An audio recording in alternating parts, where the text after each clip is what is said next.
So everybody's talking about cryptocurrencies right now, and if you are getting into cryptocurrencies, whether that's Bitcoin or Ethereum or any other coin out there, then you really need to be considering getting a hardware wallet. And I assume that's why you're watching this video. You probably already have some cryptocurrency or you're considering getting into it, and somebody at some point told you that you need to have a hardware wallet. As the saying goes, not your key, not your coin. Meaning that if you don't have the key right here, the hardware key, then it's more likely you could lose your coin. You could have somebody steal it.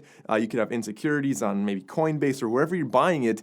It's always going to be more safe when you have your own hardware wallet. It's something that people have been doing for a while, and two of the most popular ones are the Ledger Nano X and the Ledger Nano S. Now, I have a full tutorial on how to use either one of these, but Ledger has been making hardware wallets for quite some time now, and there's a reason that these are very popular. So in this video, I'm going to compare the two and help you decide which one's actually the right one for your needs, which one to buy, because we want to talk about security, usability, price, and everything like that. So there are quite a few fundamental differences between these, but just looking at them, you'll notice that they're not especially different. They're both essentially like a small little USB thing, as hardware wallets are. And the way it works is you have, like, right here is the Ledger Nano X, and this one, you can open it up.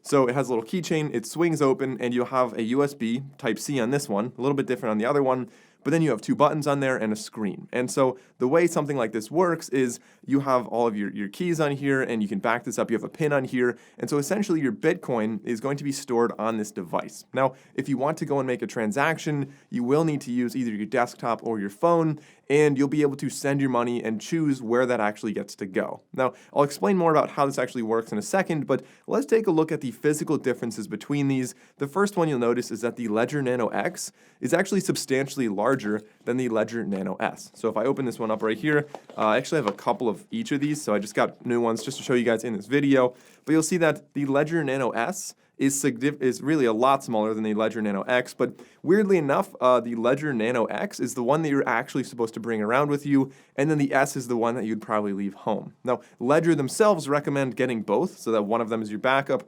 Obviously, they recommend both. They're making more money that way, but we'll talk about if it's actually a good idea to get both. Now, with that being said, the differences are actually more than just the size. So one of them is how they actually connect. So the Ledger Nano X, the more expensive one here, has USB Type-C, while the S has micro USB. Now, I usually don't like micro USB, but on something like this, I don't think it's a big problem because, like I said before, the S is not really meant to go out. So talking about the fundamental differences here. Yes, they look different. Yes, they're different sizes, but why do I keep saying one is meant to be brought out and the other one's not? Well, it comes down to this. The biggest difference between these is that the Ledger Nano X has Bluetooth and a battery on board, and the S does not. So the way you're going to be using these is fundamentally different. Both of these do work if you plug them into your desktop at home and you want to do stuff on the Ledger Live app on your desktop, your Windows, your Mac, whatever you're using, or your laptop for that matter. But when you're on the go, because the S doesn't have a battery and doesn't have Bluetooth, you won't be able to connect it to your phone. And so the X is able to connect to your phone by Bluetooth, which means that if you're going around, walking around San Francisco or whatever, and you find a burrito shop, some new little burrito shop that accepts Bitcoin, you can pay using your Ledger Nano X, but you cannot pay with your Ledger Nano S unless you bring a hotspot and your laptop with you everywhere you go. So that's a big fundamental difference. Obviously, it's going to be commanding a higher price with that. The X is $120 and the S is only $60. So if you plan on going around and paying for things using cryptocurrencies anytime in the future, then the Ledger Nano X is going to be a better buy for you, just because it does enable you to do that. You'll use the Ledger Live app on your phone, you'll type in the Bitcoin address or the wallet, whoever you're sending it to, and then it'll ask you to connect this by Bluetooth, type in your PIN to verify that, and then you'll be able to send that money from your wallet through your phone to wherever it needs to go. Now, that's like one use case that you'd really want to be getting the X, but there are plenty of situations where the S would be just fine. So for example, if you don't plan on going out and spending money on the go, then maybe the S would be fine. Now, they both have a pretty good security chip on there. It's been verified. I'll link some stuff down below. I'm not going to get too much into the security of these, but you do have one generation newer security chip on the Ledger Nano X. Now, Ledger does promise that they're both super secure, so you don't need to worry about the generational difference there, but regardless, it's something to be aware of.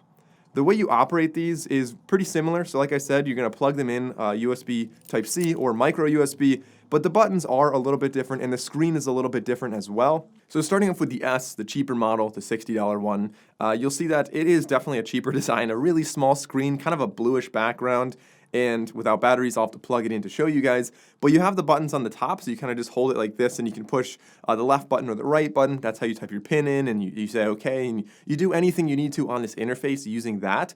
And like I said, I have a full tutorial on how to set this up and how to use it. Very easy to use. But the buttons on the top, I think, are pretty fine. It's almost like a tiny like Game Boy or something is kind of what it feels like, honestly. But then we have the Ledger Nano X, which I think is a much more sleek design, where the button, the one button, is kind of integrated in with the hinge on the top, and then the other button is on the left. So again, kind of left-right, almost feels like a Game Boy again. And the screen on here is substantially larger, approximately double the size or resolution if you look at like the pixels. Now, another big difference with the X versus the S is that the X, being newer, being more expensive, and being more capable, is also able to handle more assets. So if you just have Bitcoin or if you just have Ethereum, then it shouldn't matter which one you have. But if you want to get into a whole bunch of different cryptos, then you're going to have a much better chance of doing that using the X. Now, originally, I mean, if you go to their website, the S is supposed to have, as they say, 3 to 20 different assets you can get, which doesn't mean that there's a minimum. There's not a minimum of 3. You can have one asset if you want. But what it means is you might cap out at 3 assets. So you might not be able to get more than 3 based on spatial limitations, based on which assets you choose. They say you could get up to 20, but from my experience, from people I've talked to, most people get between like 5 and 6 assets if you're looking for that. And there are also going to be firmware updates, which, as one in the past we saw, after that, you weren't really able to get as many assets on here. So I'm not sure why that is, but regardless, you're going to have some limitation. Again, if you plan on just getting Ethereum or Bitcoin and just leaving this at your house, then, I mean, this is not going to be a problem. The S is going to get the job done just fine. But if you want to have more assets, you can get up to 100 on the Ledger Nano X, which I believe, using the Ledger Live app, I think right now you can only get about 30 anyway, so this has far more space than you'll actually need for that. And I mean, with that being said, you really don't have any limitations with the Ledger Nano X. So between the two guys, which one do I think you should buy? Well, I mean, Ledger does recommend that you get the combo, so you can buy both of them, and I'll link these all down below if you want to see the latest price. But Ledger does offer a combo which gives you a discount on the S when you buy these two together, and their recommendation is that you use the X when you go out, whatever you're going around outside, and then you keep the S at home as a backup. I mean, yeah, that's not a bad idea, but you could also just use some backup phrases and stuff like that, and like etch it into metal or stone, or there's all kinds of different things out there that when you set up your Bitcoin hardware wallet or whatever hardware wallet you have, you get these little passphrases, these little words, like 24 different words, and you can like etch these into metal. People sell those. I'll link those down below as well. And the idea is that if you ever lost this or there was a fire or something, those should pretty much always be fine. Like, it's etched into stone or etched into metal. Like, I mean, that's probably not going to go away anytime soon. So with that being said, like, it might be worth it to get both, but I would say for most people, you're probably fine just getting one. And if you plan on just keeping it at your house all the time, which I know a large majority of people who have cryptocurrencies don't go around and spend it. A lot of people just keep it at their house. The Ledger Nano S might be just fine.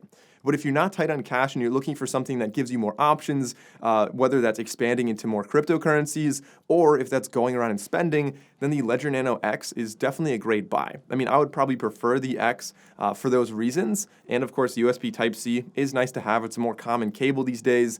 So I personally would be getting the X. So guys, those are pretty much all the differences I wanted to talk about between these, and one other thing to take note is not really specific to either one of these keys, but if you run around with the Ledger Nano X, because of the lifestyle of having it in your pocket next to your phone, you want to make sure you're choosing a good pin on both your phone and on the Ledger Nano here, because if you don't have a good pin, or if you have the same pin on both your phone and this, I mean, yes, it's going to be hard for a stranger to steal them and get your money, but if it's somebody that maybe somehow found out your phone PIN or knows your birthday or whatever it is, if they're able to guess your PIN and get into either one of these or both of these, then there is a possibility that they could be taking your money. So definitely be careful with that. Like I said, most people I know end up just keeping it in a safe at home anyway, but if you're going to be on the go, definitely make sure you have a different PIN for your phone and your hardware wallet. and definitely make sure they're both really strong, secure pins. So guys, if you enjoyed this video, consider liking and subscribing. This is a brand new channel. Nate and I are making a ton of videos